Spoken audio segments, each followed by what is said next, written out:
My name is Jason. And my name is David. And this is a comic strip AP of Dungeon World featuring the story of Domenico Castafiel. And when we last saw Domenico, he had subdued the young boy from the bottomless tankard who had been following him into the Black Nest.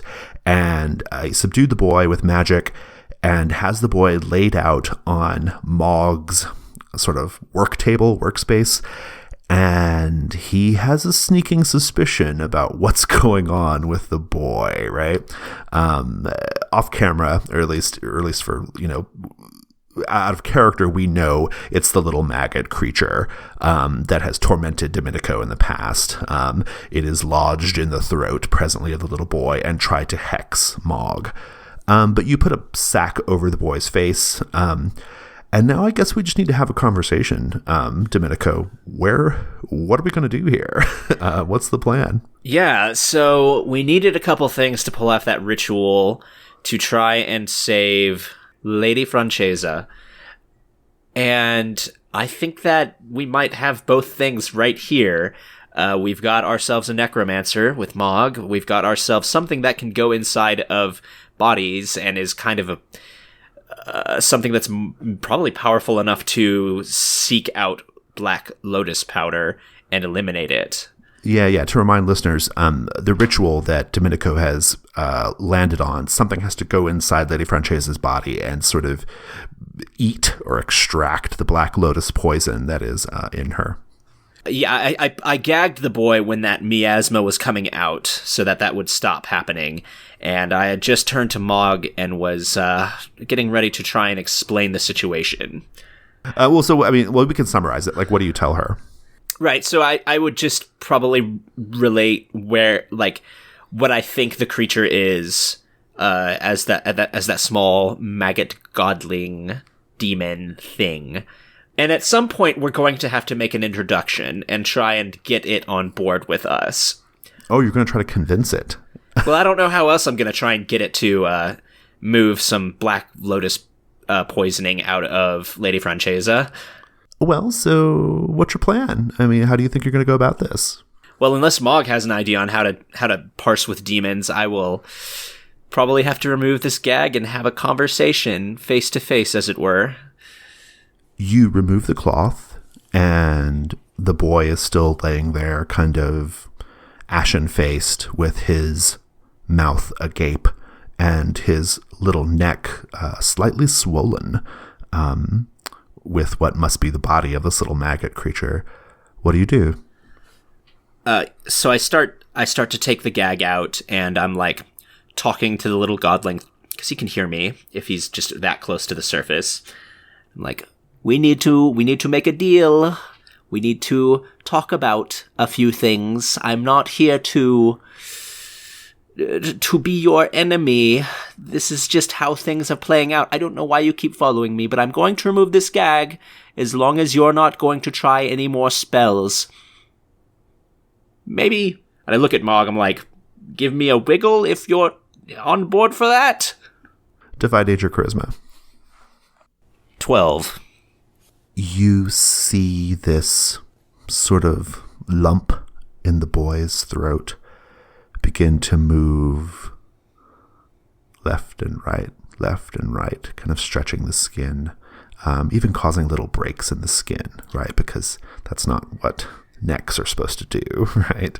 There's little tears in the skin, but he appears to be wiggling his assent to your offer.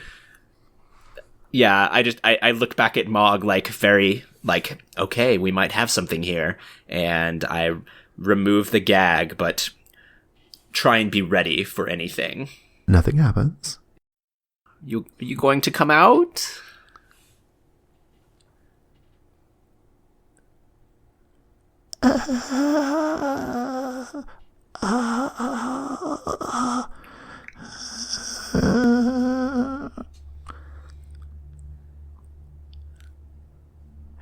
And you begin to see it forcing its way out of the boy's gullet, past his tongue and teeth, and you see that little face.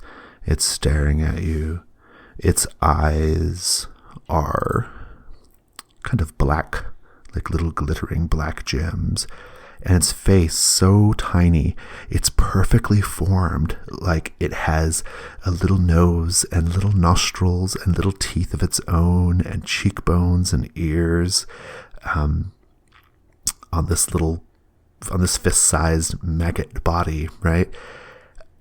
And it squirms out and kind of props itself up on the boy's chin and kind of looks at you expectantly, like it's waiting for your offer.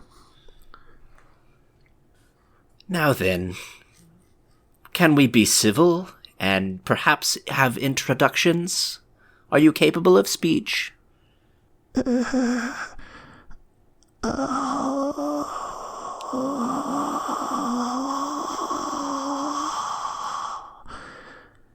you hear the words in your mind. The vessel must die.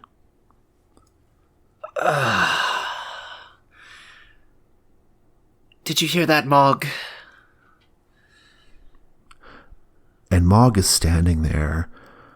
She's under enchantment, right? And so she's a little like kind of blurry-eyed, right? Like she's seeing but not seeing, right? It's like she's trying to focus on the little maggot creature, but she's having a hard time. Like she doesn't believe what she's seeing, or she has to blink and squint. Something about the creature's presence, something about the enchantment that she's under, it's just kind of made her a little foggy brain, and she's just kind of not super helpful right now. No matter, Mog. Keep your jaw closed so you don't drool. All right, then. You want the vessel to die. That was the situation a manner of time ago before you tried to have me killed.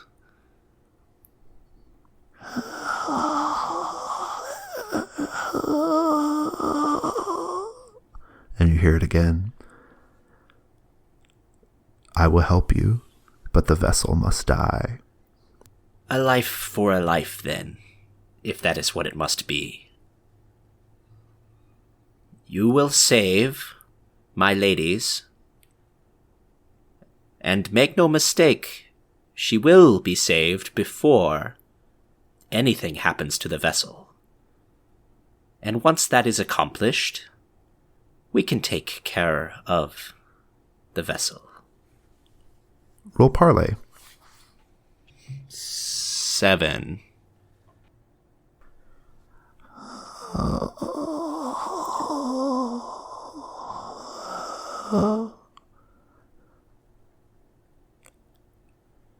I must see the vessel first.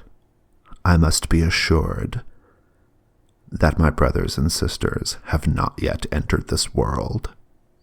Very well, then, we can arrange a a fourth meal of the day with Iotho to ascertain his condition. And the creature blinks its eyes and nods.